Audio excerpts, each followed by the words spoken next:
This is the right time to move up to super light heavyweight because I did everything I could do at 168. I've been there for 10 years. But the only other thing I had to achieve was, fighting for the unified world titles, and Canelo Alvarez is holding all of them. So he doesn't want to give me the fight. I've been mandatory for the past 3 years. I've done everything I could do to get that fight.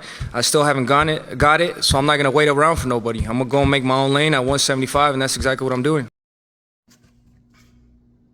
Peace. It's your boy, Romello Scuds, E. Russ, Outspoken 520 Boxing. Want to give my keys to victory and my predictions on the co-main event of the Frank Martin versus Tank Davis fight this Saturday in Las Vegas. I'm talking former WBC super middleweight champion David Benavidez versus former WBC light heavyweight champion Oleksandr Gvozdyk. David Benavidez is 28-0, 24 wins by way of knockout, and Oleksandr Gvozdyk is 20-1, 16 wins by way of knockout. This fight has some questions from both fighters. David Benavidez is moving up in weight. He's going to 175. He's been at 168 for 10 plus years. And Gvozdyk is 37 years old, even though he fought 3 times last year, but he's still 37 years old, and who's undefeated, and that's Father Time, even though fighters in the past have fought past 37 in their 40s, and etc. But Father Time hit people different. So I'm going to give my keys to victory for both fighters. I'm going to start with the Mexican monster himself, David Benavidez. David Benavidez' last opponent was Demetrius Boo Boo Andre. He stopped him in the 6th round. And before that, the fight that really impressed me and the fight that I saw a lot of improvements in was the fight before that, Caleb Plant, back in March of last year. When he fought Caleb Plant, I thought he was patient. He's still a little flat-footed, but it's better. He's not totally flat-footed. He moves a little bit. But that fight with Caleb Plant, he really impressed me, especially how Caleb Plant moves, and he got good hand speed, and he athletic. So I like what he did. He got some shots in with Plant early. I thought Plant was winning that fight until the 8th round. I think the energy and the fatigue caught up to Caleb Plant, and that's when David Benavidez opposed his will. And the shots that he was throwing early, that's when it was really effective after the 8th round, and that's when David Benavidez stole the fight from Caleb Plant. Now, when he fought Boo Boo Andre, he was moving up in weight, but Boo Boo Andre, people say they was avoiding him.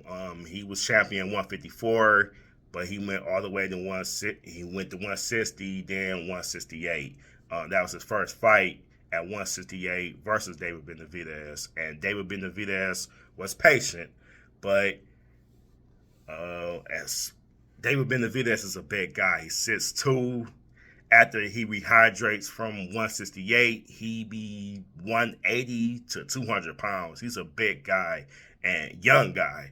That's when the middle, like the 4th round, that's when David Benavidez turned it up, and that's when he stopped Demetrius Boo Boo Andre, and he never been stopped, and he never lost until that night. David Benavidez, his footwork a little bit better, but he's still flat-footed at times. I think David Benavidez must remain patient,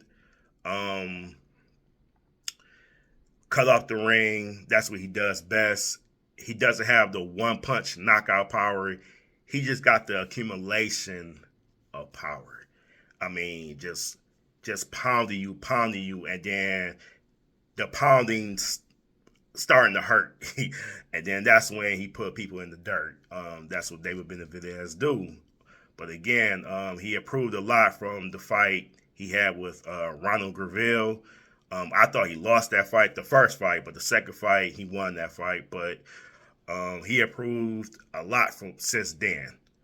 But David Benavidez must cut off the ring, show his age as far as he's the younger fighter than Gvozdyk, and just do what David Benavidez do, just oppose his will because he's a big guy. And people think he's a small guy, but no, he's 6'2". I think fight night he's going to be like 200 pounds. I believe it. But that's what David Benavidez must do. He improved a lot.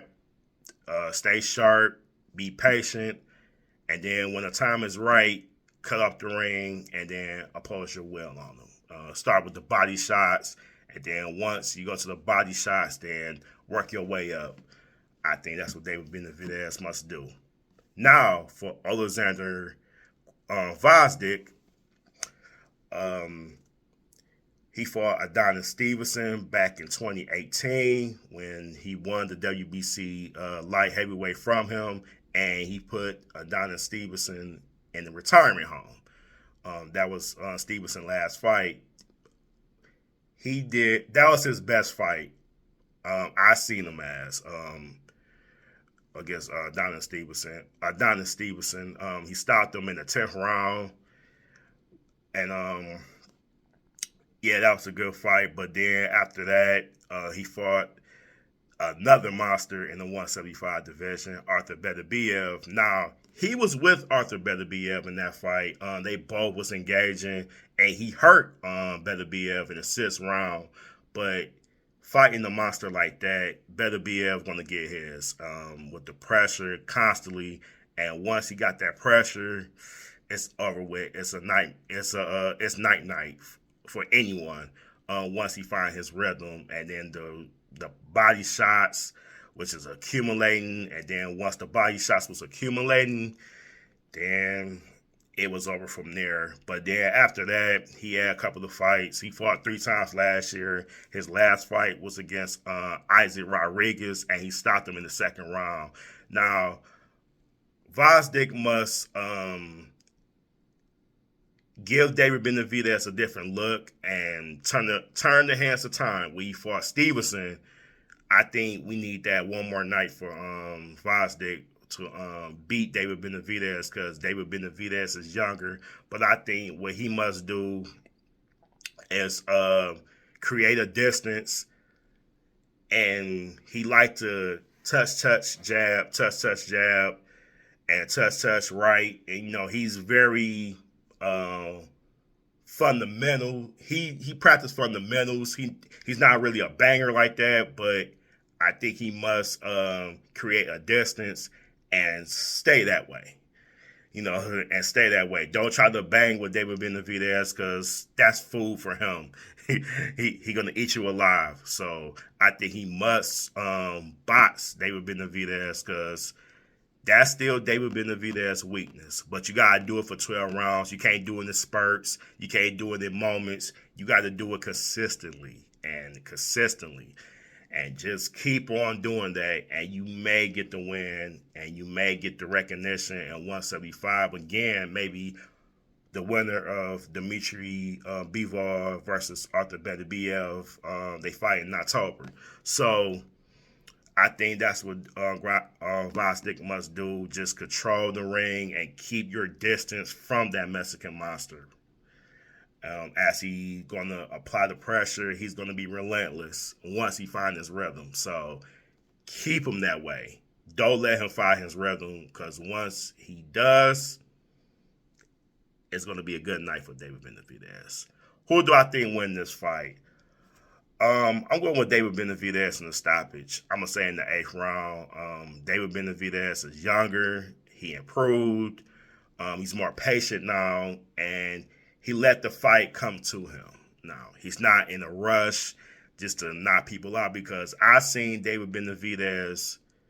I forgot who it was. I want to say it was David Lemieux. I went to that fight. It was here in Phoenix. He just threw like an 8-punch combination and 5 or 6 shots landed.